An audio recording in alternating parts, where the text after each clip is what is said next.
Did I scare you?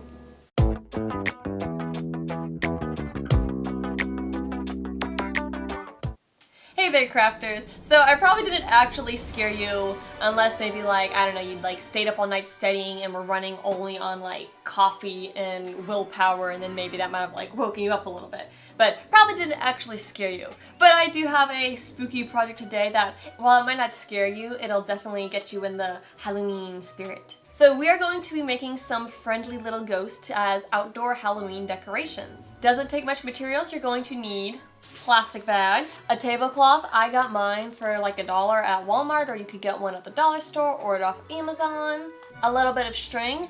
I'm using just some embroidery floss, but you could use probably about any kind of string you want. You could use yarn, you could use fishing line, lots of options, and a pair of scissors. That's it. That's all we need, just those four. And we are going to be making these adorable little friendly ghosts. So to start, I'm going to need to open up my tablecloth. That actually opened really easily. I'm impressed. And when you open it up, it's going to be folded up small. Now, depending on where you got it, it's going to depend on how exactly it's folded. If yours isn't folded exactly like mine, that's okay. It's not going to totally ruin the project or anything. But what we want to do is we're going to start by cutting out squares, and each of these squares is going to make one of our ghosts. These ones are probably too small, so I'm probably going to cut mine out a little bit bigger. Of course, you can always vary the sizes. So I'm going to start by unfolding my tablecloth some, like so. Basically, I want to get to the point where it's this thickness. You know, when it's like all the way long from end to end, and it's like you fold it in half and half and half. That's kind of how I've got it unfolded right now.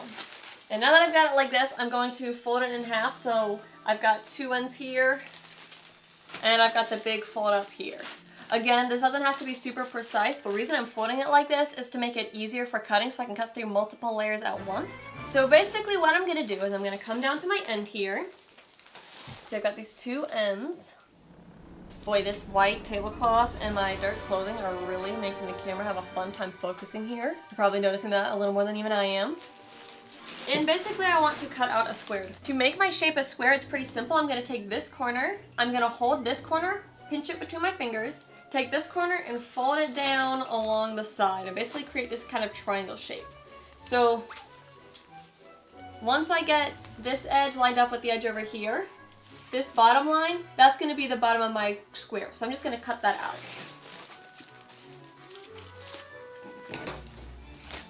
Go right along the fold.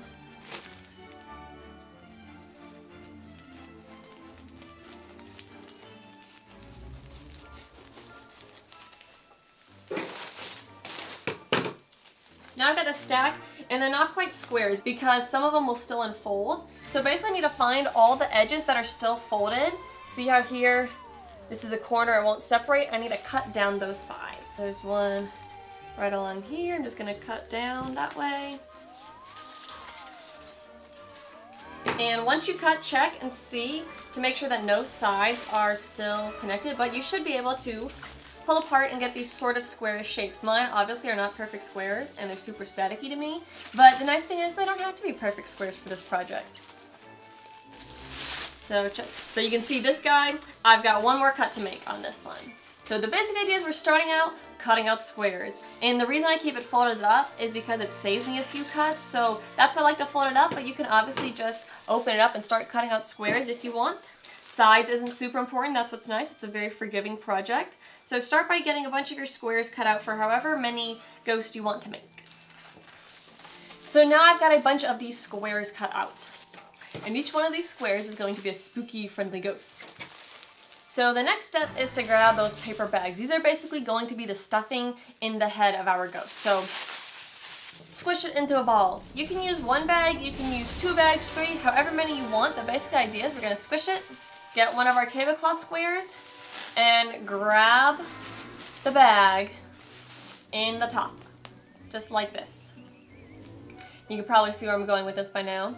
So we're just going to wrap the trash bag on the top and pinch it around the bottom, and then we're going to tie some of our embroidery floss around there. That off. Gonna wrap it around and tie it. And once I have tied it, I have made my very first spooky ghost. A couple ideas of what you can do with it next. If you want to add just an extra touch, you can get out a Sharpie and stick some eyes on here. I'm even gonna give this one a little face. Super simple, nothing fancy. And now I've got this adorable little spooky ghost. So now I'm going to just keep repeating the process with the rest of my squares. I'm gonna cut out my piece of embroidery floss, squish a plastic bag. You'll notice I'm using white. That's because you can see through the tablecloth a little bit. You can kind of see the Walmart symbol there.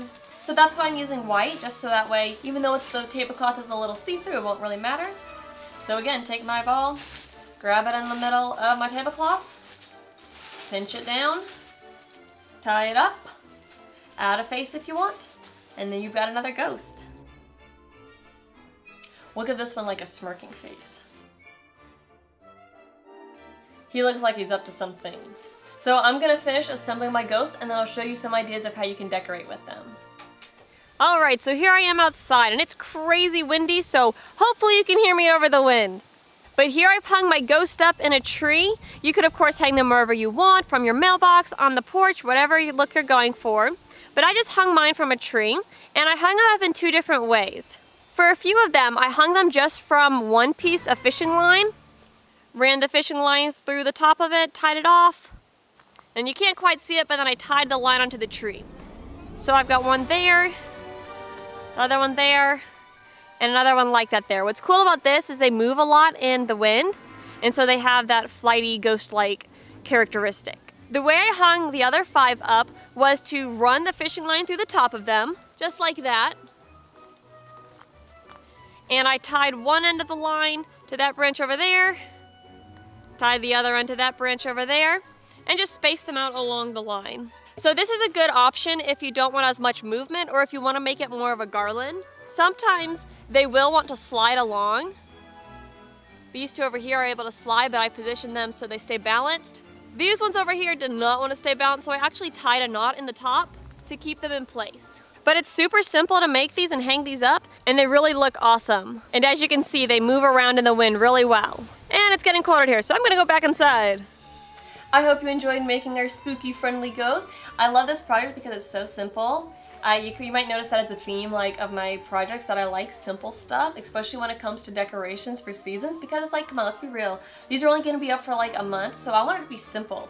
But what's also super cool about these is they're really great for outdoors because it's a tablecloth, it's a plastic bag, it's just plastic. It can get wet, it'll dry out, it's not going to hold water. If the wind comes through, they'll just blow in the breeze, move around like the little ghosts they are. Not a big deal. And at the end of the season, of course, you can always choose to keep them for next year. You could probably squish these down really small at the end of the season.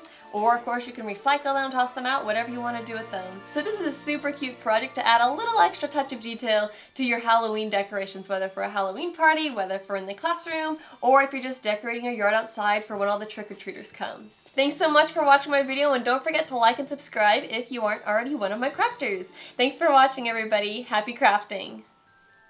I have a scary confession to make. You may have noticed that my makeup has been the exact same in the last 3 Tutorial Tuesdays, and that is because I am filming them.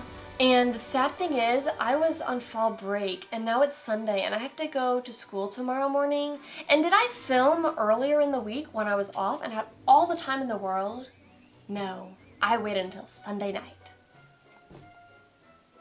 Now that's a scary story if I've ever heard one.